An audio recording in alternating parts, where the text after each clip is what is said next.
Stupid stupid stupid Sunil গাভাস্কারের কাছ থেকে ধার করে এই কথাটাই বলতে হচ্ছে বাংলাদেশের আজকে ওয়েস্ট ইন্ডিজের কাছে এই 14 রানে পরাজয়ের পর। ভাগ্যিস সুনীল গাভাস্কারের জন্য, ভাগ্যিস বাংলাদেশের খেলা তাকে দেখতে হয় না, ভারতের খেলা তিনি দেখেন। বেশিরভাগ সময় ভারত জেতে, বেশিরভাগ সময় ভারতের ক্রিকেটাররা পারফর্ম করেন। তারপরেও যখন কেউ ওই রকম ভাবে ম্যাচ সিচুয়েশনের একেবারে বিরুদ্ধে গিয়ে আউট হয়ে যান, ঋষভ পান্তের মতো ওই রকম ক্যালিবারের একজন, তাকেও তিনি ওই রকম সমালোচনা করেন। আর যদি তার এই নিত্যদিন হররোজ বাংলাদেশের এই জঘন্য ক্রিকেট, জঘন্যতম ব্যাটিং দেখতে হতো, তাহলে যে ভদ্রলোকের কি হতো কে জানে। ওয়েস্ট ইন্ডিজের কাছে প্রথম টি-20 ম্যাচ আমরা হেরেছি, ওয়েস্ট ইন্ডিজের কাছে দ্বিতীয় টি-20 ম্যাচও আমরা হারলাম। প্রথম ম্যাচ যতটা বাজেভাবে হেরেছি, সেকেন্ড ম্যাচটা তার চেয়েও বাজেভাবে হারলাম। এই ম্যাচ বাংলাদেশ হেরে যাবে, এই ম্যাচ বাংলাদেশের পক্ষে হারা সম্ভব। ভাই সত্যি সত্যি আমার ওয়েস্ট ইন্ডিজ আমাদেরকে জেতানোর কত চেষ্টা করেছে, আমার এটা বিশ্বাসই হচ্ছে না যে এই ম্যাচটা আমরা আসলে কিভাবে হেরে গেলাম। একমাত্র স্টুপিডিটি ছাড়া, একমাত্র ওই নির্বোধের মতো ব্যাটিং করা ছাড়া এই ম্যাচ হারা আসলে সম্ভব না। বাংলাদেশ খুবই সফলতার সাথে ভীষণ রকম নির্বোধের মতো সেই ব্যাটিংটা করে 14 রানে ম্যাচটা আমরা হেরে গিয়েছি। ফলে যে ওয়েস্ট ইন্ডিজ এর আগের 8টা টি-20 সিরিজের মধ্যে মাত্র একটা জিতেছিল, তারা এই সিরিজের প্রথম 2 ম্যাচে 2টা জিতেই সিরিজ জয় নিশ্চিত করে ফেলেছে। যেই বাংলাদেশ সর্বশেষ 4টা দ্বিপাক্ষিক সিরিজের মধ্যে 4টাই জিতেছিলাম, ঘরের মাটিতে আমরা প্রথম 2 ম্যাচ হেরেই সিরিজ হারটা নিশ্চিত করে ফেলেছি। কোথায় আমরা হেরে গেলাম? অবশ্যই আমাদের ব্যাটিং স্টুপিডিটিতে। সেইটার কোন জায়গাটাকে টার্নিং পয়েন্ট বলবেন, আমার সাথে আপনি মিলিয়ে দেখতে পারেন। মন মেজাজ খুবই খারাপ, ভীষণ রকমের খারাপ। বাংলাদেশের খেলা দেখে আমি ভিডিও করার আগে, যে এখনো ভিডিও করার সময় নিজেকে বারবার অটো সাজেশন দিচ্ছি, cool down cool down cool down. ঠিক আছে, এগুলো তো দেখে আমরা অভ্যস্ত, কিন্তু তারপরও এই ম্যাচ বাংলাদেশ এইভাবে হেরে যাবে? ওয়েস্ট ইন্ডিজকে 149 রানে আটকে রেখেও আমরা হেরে যাব? টসের সময় আমাদের ক্যাপ্টেন লিটন দাস বলেছেন যে আজকের উইকেট আরো বেটার, এবং পরে ডিউ ফ্যাক্টর রয়েছে ওয়েস্ট ইন্ডিজের, মাঠের উইকেট সবকিছু বিবেচনায় 180-র আশেপাশে যদি স্কোর হয় সেইটাই চেস ডাউন করতে তিনি কমফোর্টেবল থাকবেন। তার চেয়েও 30 রান কম আমাদের চেস করতে হয়েছিল, 149 রান চেস করতে গিয়েও আমরা সেই জিনিসটা পারলাম না। এটা আসলে হয়, এটা আসলে সম্ভব কিভাবে আমার মাথাতেই ধরছে না।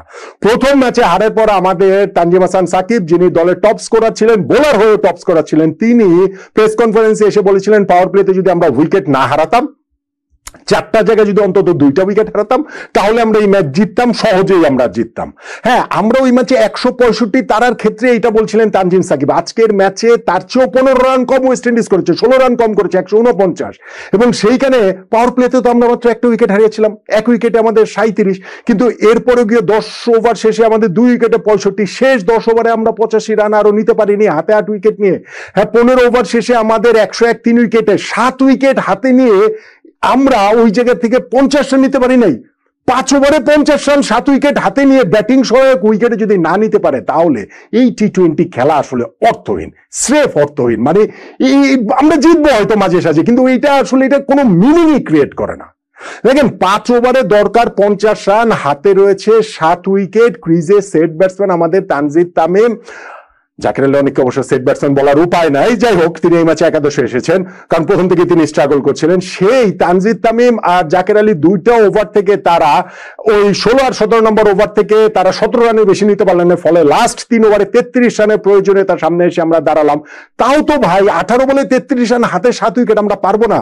তানজিদ তামিম ওই সময় তিনি খুবই খুবই বাজে সময় তিনি আউট হয়ে গেলেন। ভাই, আপনি যখন 48 বল খেলে 61টা রান করবেন, 48টা বল যখন আপনি খেলে ফেলেছেন, এমন না যে কোনো বিস্টারিং ইনিংস খেলে ফেলেছেন যেখানে 48 বলে 96 রান করে ফেলেছেন, 48 বল খেলে 61 রান করেছেন, অবশ্যই ইনিংস শেষ করে আসা আপনার দায়িত্ব ছিল। সেটা তানজিদ তামিম করতে ব্যর্থ হয়েছে, ব্যর্থ হয়েছেন। কিন্তু এটাই তো সুযোগ জাকের আলী অনেক কিংবা শামীম পাটোয়ারির মতো ব্যাটসম্যানদের জন্য, যাদের সামনে এটা একটা হিউজ অপরচুনিটি ছিল যে তারা একটা তুমুল সমালোচনার মধ্যে রয়েছেন। জাকের এই ম্যাচে একাদশে এসেছেন, শামীমও গত ম্যাচের পরে ক্যাপ্টেনের সমালোচনার প্রেক্ষাপটে তাকে একাদশে রাখা হবে কি হবে না, তাকে একাদশে রাখা হয়েছে, সোহানকে বাদ দেওয়া হয়েছে। তারা ওই অপরচুনিটি কাজে লাগাতে পেরেছেন। জাকের আলী অনেক ওই ওভারটাতেই তিনি আউট হয়ে গেলেন এবং 18 বলে 17 রানের একটা প্যাথেটিক একটা ইনিংস খেলে আউট হয়েছেন। তারপরেও 2 ওভারে 26 রান প্রয়োজন, তারপরেও শামীম পাটোয়ারির হিরো হওয়া তার সামনের সেই মঞ্চটা প্রস্তুত ছিল। তিনি বোল্ড হয়ে গেলেন, পরের ওভারে প্রথম বলটাতে 2 বলে 1 রান করে তিনি বোল্ড হয়ে গেলেন। ফলে আর আমরা ওই ইকুয়েশনটা মেলাতে পারিনি।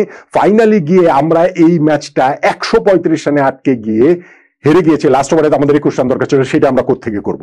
135 রানে আটকে গিয়ে 14 রানে বাংলাদেশ এই ম্যাচটা হেরে গিয়েছে। যেই ম্যাচটা আপনি গত ম্যাচের সাথে যদি তুলনা করেন, এই ম্যাচেও বাংলাদেশ ইনিংসটা যেভাবে এগিয়েছে, প্রথমত হয় আপনাকে ফাস্ট খেলতে হবে, যখন আপনি স্লো খেলবেন সেটাকে পুষিয়ে দিতে হবে, হয় পাওয়ার প্লে কাজে লাগাতে হবে, পাওয়ার প্লেতে উইকেট রাখলে পরবর্তীতে সেইটা কাভার আপ করতে হবে, হয় প্রথম 10 ওভার মেরে খেলতে হবে, নইলে হচ্ছে গিয়ে পরের 10 ওভারে কাভার আপ করতে হবে।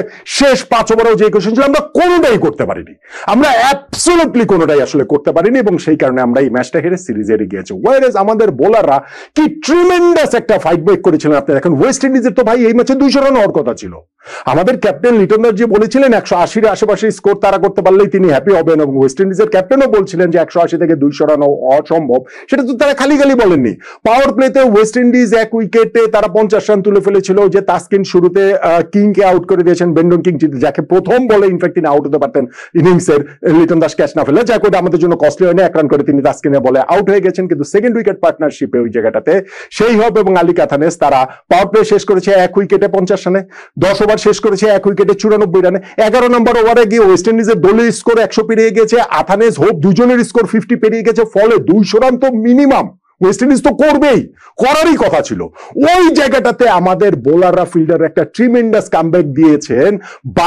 12টা রান ওয়েস্ট ইন্ডিজকে নেওয়া, 19 বলের মধ্যে 12 রান ওয়েস্ট ইন্ডিজকে দিয়ে তাদের 5-5টা উইকেট তুলে নিয়েছেন, যেটা স্টার্টটা করেছিলেন নাসুম আহমেদ, যিনি আথানেসকে আউট করে ব্রেক থ্রুটা দেন। ভেরি নেক্সট ডেলিভারিতে তিনি রাদারফোর্ডকে আউট করে দেন। রাদারফোর্ড পরপর 2টা ম্যাচে বাংলাদেশের বিপক্ষে এই সিরিজে গোল্ডেন ডাক পেলেন, এটাই মনে করেন বাংলাদেশের একমাত্র প্রাপ্তি বলতে পারেন। যাই হোক, সো ওইটা যে স্টার্টটা করলেন, হোপকে নেক্সট ওভারে আউট করে দিলেন মুস্তাফিজ, আর রিশাদ এসে যখন আবার এক ওভারে 2টা উইকেট তুলে নেন, তার মধ্যে রববেন পাউলের উইকেটে রয়েছে, যিনি ফার্স্ট ম্যাচে ওই ডিসাইডার ইনিংসটা তিনি খেলে ফেলেছিলেন।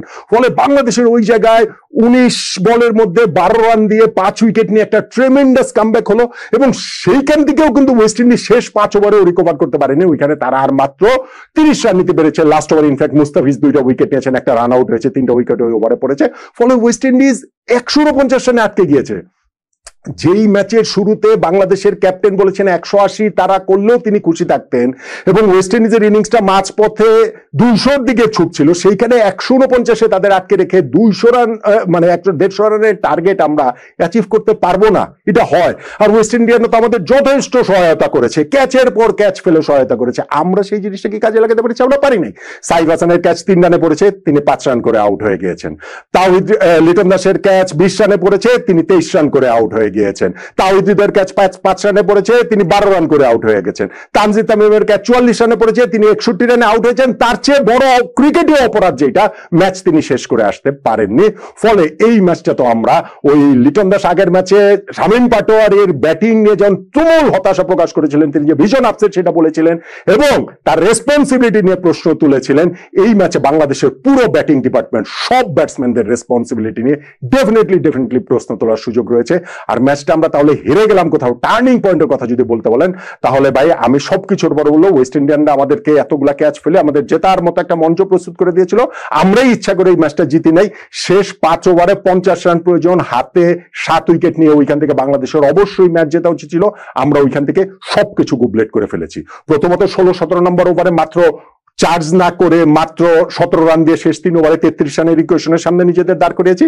আর তারপরে তানজিদ তামিমের আউট, জাকের আলী অনেকের আউট, শামীম পাটোয়ারের আউট, একের পর এক ইররেসপন্সিবল শট খেলে আমরা যেভাবে আউট হয়েছি, ওইটাতে আমরা ম্যাচ হেরে গিয়েছি। ফাইনালি গিয়ে তার আগ পর্যন্ত এটা মনে হচ্ছিল না যে আমাদের পক্ষে ম্যাচ হারা সম্ভব, কিন্তু বাংলাদেশ আসলে পারে না এমন কোনো কিছু নাই, অন্তত পক্ষে নেগেটিভ সাইড থেকে। সেই কারণেই বারবারই সুনীল গাভাস্কারের ওই কথা ধার করে বাংলাদেশের এই ব্যাটিং পারফরমেন্স, এই ম্যাচের পারফরমেন্সকে, লাস্ট 5 ওভারে হারাকে টার্নিং পয়েন্ট ধরেই আমার আসলে ওইটাই বারবার বলতে হচ্ছে।